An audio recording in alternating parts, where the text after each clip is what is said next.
So we have, last episode we had 5. This week this pod we have 6 because, we all pretty much agree that Marvin Harrison Jr. is the consensus wide receiver 1.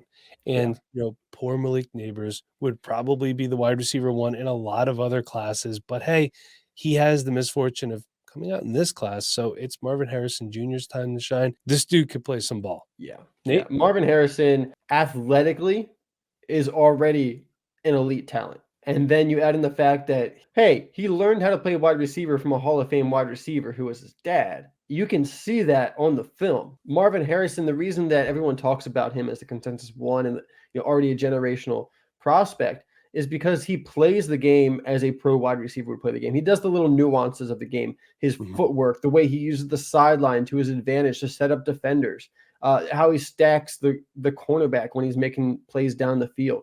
All those little things that, you see rookie wide receivers start to take on throughout their rookie year and second year as they develop.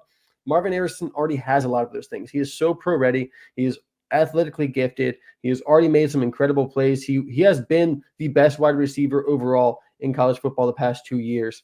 And I know that we're all excited to see him come out. We don't need to talk too much more about him. We've already talked about him quite a bit on this channel. He's the wide receiver 1 for all of us here at the Dynasty Rewind.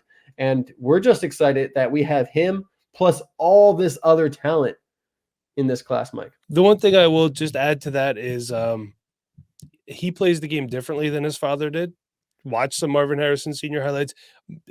Probably one of the best technical route runners I've ever seen in my entire life, and was a very smart player. Junior has all that, but is more physical on top of it. And he's bigger. By the way, he's 6'4", 205. Yeah. Like this guy, he's got the technique. He's got the God-given natural ability and athleticism. I mean, it's like come together in a perfect storm to be Marvin Harrison Jr. We love it. Mike, I think he has quite the argument to be the 101 in any kind of league. I think we might be having a mock draft that's going to drop next week that you might be seeing Marvin Harrison as the 101. Hey? I guess you'll just have to subscribe to our YouTube channel and turn on notifications and find out. Right. I love Malik Nabers. I was impressed the second I turned on the film. And, hey, look, he had a good quarterback the last 2 years too. Jaden Daniels, ever heard of him? Pretty good, won the Heisman. Don't know if you knew that. Sorry, just doing a little bit of a Nard Dog impersonation, but comes back to it well. This guy can win one-on-one versus anybody, and he's just I was trying to describe him after the catch, and the only word that I could think of is slippery. His body control and the way he contorts himself to get away from defenders and would-be tacklers, it's different, but yet he's so smooth and he's so natural the way he plays the position. And there were people I saw on Twitter that are like, I don't care, Malik Nabers is my wide receiver 1, and if you love him that much, I can't fault you. For me, it's still Marvin Harrison Jr., but I mean, this is a 1B and 1C situation because I got to leave just a little bit in there because Junior's that good. But Nate, what are your I hope you don't mind me taking a first crack at Malik Nabers here, but what are your thoughts? Yeah, I mean, I love Malik Nabers. Like we said earlier, in any other class, he would be about wide receiver 1. And he does that because he is extremely athletically gifted as well. I mean, he's got great acceleration, great long speed. He can start, stop very easily. And you see that in his routes. And that's what really was Malik Nabers' growth this year. We were talking about him on the channel at the end of last year as one of the top wide receivers in this class, actually. We were kind of ahead of the curve talking about his end-of-the-year breakout as Jaden Daniels started to look better, as Brian Kelly's LSU started to really gel at the end of the year. Malik Nabers was taken off. And we had some pretty high expectations for him here at the Rewind. He exceeded those. He should have won the Blitnikoff Award this year. Marvin Harrison Jr. won it, but Marvin Harrison Jr. only won it because he should have won it last year, but Jalen Hyatt won it last year. So it's Jalen Hyatt's fault that Malik Nabers did not have a Blitnikoff Award. He should have won it this year. He plays in the slot. He plays outside. He creates yards after the catch. He wins down the field, creates separation on those curl routes, on stop and goes, on slants. He's become a really versatile wide receiver, and that's what's so impressive about him. And he's got the touchdowns to match it this year with the Jaden Daniels-led offense. Look, LSU has put out some really good wide receivers before, and Malik Nabers, he's ready to join that list of NFL wide receivers that LSU has put out and have played at a very high level at the pro level. I have high expectations. high expectations for Malik Nabers. Nate, just looking ahead to rookie drafts, I think he's a top 5, 6 rookie pick at the latest. I mean, how could he go later than that? Barring some I don't see him falling too far. I think he comes into the league. He's probably a top 20 dynasty wide receiver right off the bat. People are going to be pretty high on him. Like you said, a top 5 pick in most leagues. In one quarterback leagues, I mean, he's easily going to be a top 3 pick. Yeah, I would agree with that. Probably the consensus 102 and one quarterback. The consensus wide receiver 2 for most people. Though there are a couple people that like this next guy, Mike, just as much as Malik Nabers. Washington wide receiver Rome Odunze. So the national championship game, a little bit rough for Washington. Nate, kick it off for me on Rome Odunze. Yeah, so right now, with just going through preliminary scouting reports, I currently have Malik Nabers and Rome Odunze tied with my film grade. I do. I have them kind of 2A and 2B right now. If I have to pick one, I do lean Nabers because I do think Nabers is more athletically gifted than Rome Odunze. And because of that, if I'm going to have to pick one as a tiebreaker, athleticism is always the tiebreaker for me because that breeds potential and upside. But what Rome Odunze just does on the field is so impressive, and I think he belongs right up there with Malik Nabers. Maybe not quite as athletically gifted, but Rome Odunze is still quite a great athlete. And what he does so well is winning at the catch point. And we really saw it this year when he was playing for Washington and helping that offense become the #1 offense in the nation. Rome Odunze was making 50-50 balls, 80-20 balls, 90-10 balls. I mean, the way that he contorts his body, understands how to flash his hands late, how he has strong hands, he can finish the catch. What he does for not being the biggest wide receiver out there. He's 6'3", 215. He's a large wide receiver. Still a big boy. He's still a big boy, but he plays even bigger than that. He plays like he's 6'5", 225. I mean, the way he wins at the catch point is just really, really impressive. Coming into watching Rome Odunze, I knew that he was the best in college football this year in the contested catch category. But we've seen a lot of guys who win contested catches consistently in college not be able to replicate that in the NFL. So they have to have another way to win as well. And Rome Odunze has that. He checks those boxes. He's not just a contested catch guy. He's a guy that can create separation through his route running. He can create separation down the field, which is impressive for me. He's not the most incredible separator. Malik Nabers does do better as a separator, but Rome Odunze is not an amateur in that category at all. I think he does quite well for himself. And plus, just his release off the line of scrimmage, he creates a lot of separation just right there for those quick routes and able to stack his cornerbacks, use that sideline like I talked about with Marvin Harrison. He has a really good understanding of how to win on the outside. So Rome Odunze, someone I love. He's a red zone threat. He's going to catch a lot of touchdowns at the next level. Yes. I'm really excited about him. I think he's another guy that's kind of locked in as a top 5, top 6 pick. My concern with him is his ability to separate first man coverage. You got a good corner on him. I think you could lock him down. Zone, he's really good. And some wide receivers do have struggles with that. But his physicality, his ability to fight for the ball at the catch point, I do think makes up for that. And just because I saw him struggle with that a little bit now, that doesn't mean that that's something that can't be worked on, of course. And any technique or anything that he can do to improve himself at the next level can certainly be worked on. But I mean, we're talking about a guy who's just a beast in the red zone, who is super physical and can track the ball really well. And I think if you hit him in stride, he's really dangerous too. Put him on slants, put him on some routes where you could get a good quarterback to hit him in stride. He can take it to the house. Also, one thing I like about this guy too, a fantastic screen wide receiver. He's very good with his vision in traffic, with his ability to find open space when he has the ball in his hands.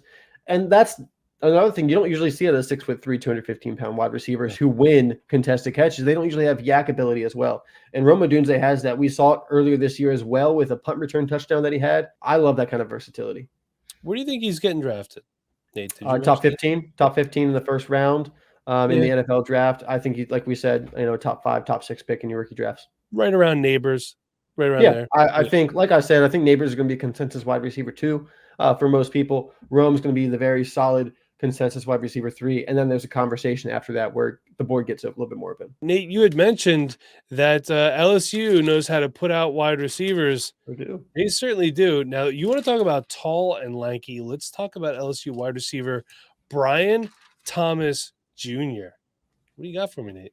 Yeah, 6'4", 205 pounds, a little lanky, but not like that Slim Reaper build. This is more like a George Pickens build if I had to compare him physically to anyone. If you like George Pickens, you're probably going to like Brian Thomas Jr. Look, he's got the great athleticism. He's got great long speed. He's got good acceleration. His explosiveness is great. And he can create separation down the field because of that ability to get up to speed pretty quick. He's a bit of a long strider. Once he gets up to speed, it's certainly athletic. And, we've seen some athletic big wide receivers come out. Quentin Johnston, Treylon Burks. I know that list doesn't sound very great, but Does not sound very good right Brian now. Thomas Jr., this is what I'm setting up. Better route runner than all of them. And that's what sets him apart for me, why I have a first-round grade on him. He drops his hips well in his breaks. He gets low well, and that's not something usually the bigger wide receivers do very well, and that's kind of what limits them in their route running. They can't get in and out of their breaks like the smaller wide receivers can. Brian Thomas shows good balance to get down, cut out of his breaks. Got good feet off the line of scrimmage, can create, a mismatch for himself in the first couple yards. And contested catches, with that size, with his frame, with his long arms, he's got strong hands, wins the contested catches down the sideline. I was very impressed by Brian Thomas watching him. I was watching Malik Nabers, and I was like, wait, this guy over here, not quite as good, but certainly holds his own here. Jaden Daniels was throwing two very, very good wide receivers. And, Mike, one of my favorite things about Brian Thomas Jr., he's a good blocker, and he plays hard on every single play. He does. This man is giving it 100% when he just has one of those route runoffs where he's just doing a little release the line of scrimmage and running full speed down the field on a HB dive. He's giving it his all every single play. I love watching that. Yeah, I agree. One of the things I like about him too, very good at adjusting to the ball and lots of NFL style catches too. You see a lot of these collegiate players only get 1 foot in bounds, and that's fine. That's all you have to do. But I see him do 2 toe taps a lot. And that's great. That'll help him adjust and transition. Another guy, very good burst after the catch as well. And the one thing too, he's got really long limbs on him, so he looks like he would run weird. I know that sounds odd, but he's actually very smooth with his movements, I thought. So so we're talking now, we're getting into a little bit later as far as where these guys are getting drafted. But I think Brian Thomas, we might see him possibly mid to late first roundish. I think he's like a mid to late first round pick right now. I dreamed of him as an early second at some point, but I think Brian Thomas is a good shot at being a first round pick in the NFL draft. If that happens, you can definitely lock him into the first round. Probably sitting there at like the 108-ish, 109. We got another good one here for you, and that is Oregon Ducks wide receiver Troy Franklin. Let's see, how does Nate feel about Troy Franklin? See, I think I'm a little bit lower in Troy Franklin than you, Mike. Are you? I think so. I've been a big fan of Troy Franklin for the past 2 years. Bob and I have talked him up quite a bit on this channel. But I went into my scouting process, and I came away, honestly, a little disappointed. And that's not fair to Troy Franklin, because that's only because I had really, really high expectations. I came away with a grade where I have him as an early second round pick, like the first 10 picks of the second round, but not a first rounder. Like I thought coming into the film that I was going to grade out Troy Franklin as a late first round pick, kind of like where I had Brian Thomas Jr. And it just didn't really work out that way. And it's not because Troy Franklin does anything bad. With Troy Franklin, I think you have a really, really pro-ready wide receiver who knows how to play the wide receiver position, who understands situations, how to make the most of each situation, and just play to what needs to be done. But with Troy Franklin, I'm not sure if he gives me enough to be that true game breaker. I don't think Troy Franklin can become that wide receiver 1 for an offense, for example. I think he is a very good wide receiver 2 and can be extremely productive for your fantasy team. I think he has the potential to put up like top 15 seasons, top 20 seasons, but it's going to be as a wide receiver 2 in an offense, I think. He does everything well. He's a good route runner. He's explosive. He's strong at the catch point. He does win a good amount of contested catches despite being 6'3" and 187 pounds. So he's got a good frame on him, but he's a little bit smaller than some of these other wide receivers, but he still wins plenty of contested catch ability. Yak wasn't quite where I was hoping it was going to be, though. And I think that's kind of the thing that brought it down from that late first round pick to an early second for me. This is another guy who I think just very good nuances. I love the way he separates. I love his release off the line. Very good. I think after the catch, while the yak isn't there, he does have a good burst. Great ball track, and he's got late hands too, which is good too. So he doesn't really give anything away. This is not my player comp, but just kind of to put it in perspective, like fantasy wise, I think Troy Franklin, less so Devonta Smith, and maybe more so like a Chris Godwin. Okay, I'm all right with that. Absolutely. I still have Troy Franklin as a first round pick in my rookie draft. Yeah. Late first round pick in my rookie draft, because I still think you're getting a very good wide receiver. But I don't think his ceiling is quite as high as some of these other wide receivers that we've seen. But Chris Godwin has been very productive, as you know, as long as he has a wide receiver. I mean, a quarterback throwing him the ball, he's a productive guy, gets open. Once again, I don't know Chris Godwin. I think he'd be fine as a wide receiver 1. I think he operates really, really well as a wide receiver 2. Speaking of a guy who's probably going to be a wide receiver 2 at best in an offense, let's talk about Florida State wide receiver Keon Coleman. Nate, I think it's fair to say that we're probably a little bit lower on him than some other quote-unquote analysts out there. We are a little below consensus on Keon Coleman here. I didn't grade Keon Coleman out too harshly. I do have a second-round grade on him and a first half of the second-round grade on him, just to be technically correct there. Look, I've talked about in this channel, I have some issues with the consistency of him catching the ball. He can make some incredible highlight catches. You turn on his highlights, and he's got some of the best highlights of any wide receiver in this draft class. But the consistency of catching those contested catches, he had possibly, I have to go back and double check the stats, but he was certainly at the top of the nation in contested catch chances, because Jordan Travis threw up a ton of 50-50 balls to both him and Johnny Wilson. That was the FSU offense. It was run it up the middle with Trey Benson and hope he can break a big play, or throw it outside to Keon Coleman and Johnny Wilson, who are bigger than all the other cornerbacks, and just hope they can make the contested catch. And like I said, Keon Coleman caught a lot of those balls, but he also had a lot of opportunities too. And with all those opportunities, you know, that percentage was not as high as you would think it would be. It was below 50%, I believe. You can double check me on that, Mike. I don't want to give our listeners bad stats, but you can check his contested catch rate for me. It was lower than I expected. Is that on PFF? It is on PFF. And there's not as many drops as he should have on PFF as well. I was watching some of the film, and there were some drops that did not count, that hit both of his hands, one specifically against Florida. Both of his hands hit it in the end zone, bounced out. He even got away from his defender. I don't even know what's going on there. But when I'm looking for a first round wide receiver, I don't want to see them have those consistency issues with catching the ball. But he's obviously, 6'4", 215 pounds. He is very good in those contested catch situations. He's got a great frame, great body control. He used to play some basketball. He was a two-sport athlete at Michigan State before he transferred to Florida State. So you can see that in how he plays above the rim, quote unquote. He's got good body control. He times the ball pretty well. He does have some yak ability. I think there's some consistency issues there as well. He's not going to create a lot of yards, but if you give him space, he's certainly athletic enough to take advantage of it. In the first game of the year, he did take a slant to the house.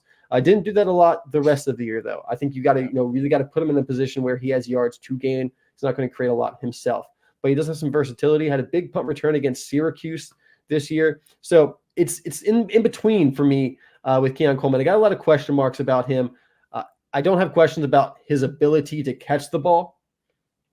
He, like I said, very strong hands, but the consistency is a little bit of an issue for me. And then just as a route runner, not a very technical route runner, not a very polished route runner. He's a little raw compared to some of the other wide receivers. And I'm not saying he's the next Quentin Johnston. That's going to be thrown out there a lot. They are different players. Quentin Johnston is a different player than Keon Coleman. Just because they're near the same height does not mean that they're the same player. But I do have questions about Keon Coleman's ability to separate, and it pushes him out of the first round for me. For me, like I said, early second-round pick in the NFL draft, and in my rookie draft, probably the same, somewhere in the early second. 2 years at Michigan State, 1 at Florida State. Touchdown-wise, this was his best year, not yardage-wise or catch-wise, but let's give it for his career. He had, for his career, 48 contested catch targets. He had 22 contested catches, so a career contested catch rate percentage of 45.8.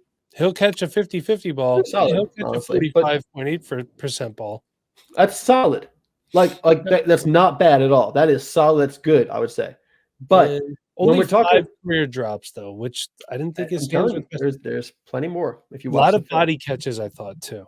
A lot of body catches. And I just want to say, like, what I mean is, like, so I think 45% or that's a solid number. I'm happy with that. But people out there talking about Keon Coleman as if he's the one who's turning those 50-50 balls into 80-20 balls. And we're just not seeing that.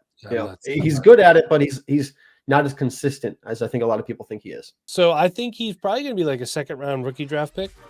Yeah. Yeah. I think he's like a top 50 wide receiver in Dynasty. Yeah. Well, certainly. I think some people are going to probably have him top 30. There's some people that have him as a top 5 wide receiver in this draft class. And I know I'm not going to sit here and say that that's not possible. I think there's plenty of potential with Keon Coleman, but I just have my question marks about him, Mike, before we go, I want to point out this contested catch stat once again. So just for 2023, Keon Coleman's contested catch percentage was 33%. He had 30 chances, and he caught 10 of them. Okay. So 33%. Odunze had 27 chances, caught 20 of them for 74.1%. That is the player that creates 50-50 balls and makes them into 80-20 balls. Yes.